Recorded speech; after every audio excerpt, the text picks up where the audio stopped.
yan. Ilang taon na po yung babae nung naging sila ni Patrick at nagkakantunan na sila, 17 years old pa lang. Nag-18 lang yung kabet nitong February.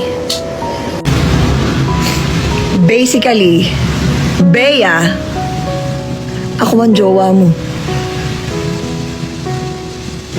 Dahil wala namang pera yung asawa ko. Dapat sinabi niyo sa akin. Lalo ka na, Patrick. Dapat sinabi niyo sa akin kung gusto ng ganyang thrill.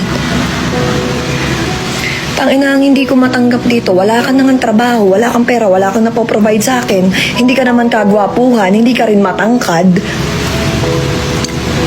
Nang babae ka pa?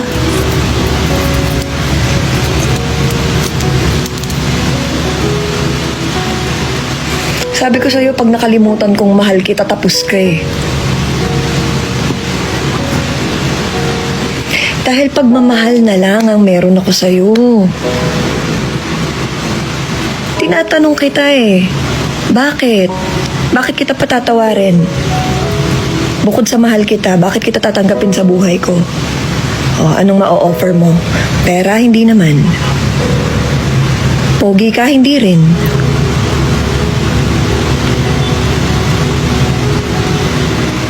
Ano ma-offer mo sa akin? Wala. Basically, tinanggap kita dahil mahal kita. Charity. Nagloko ka pa? Tindi mo. Hindi ako makapag-heals dahil sa'yo. Baka pati brief niya ikaw bumibili, oo. Lahat. Lahat, literal. Lahat. Lahat ako. Bill sa bahay, ako. Paggawa ng bahay, ako. Kasal, ako. Sa totoo lang, never ko naman yung sinabi sa inyo, ha. Never ko yung sinabi sa inyo. Never kong sinabi yun sa inyo na ganun yung setup namin ni Patrick. Kasi ako naniniwala ako na dadating yung oras niya.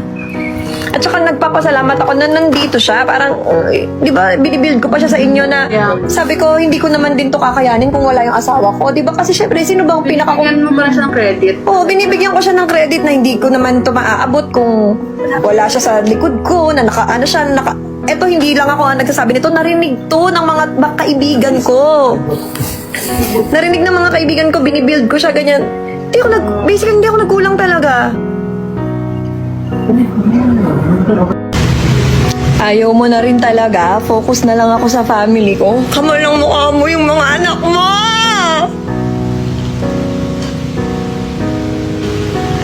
Ikaw pa may gana magtanong kung magpo-focus ka na lang sa family mo. Tangin na mo. Hindi ka na naman sa mga anak ko. Ginawa mo pa silang option.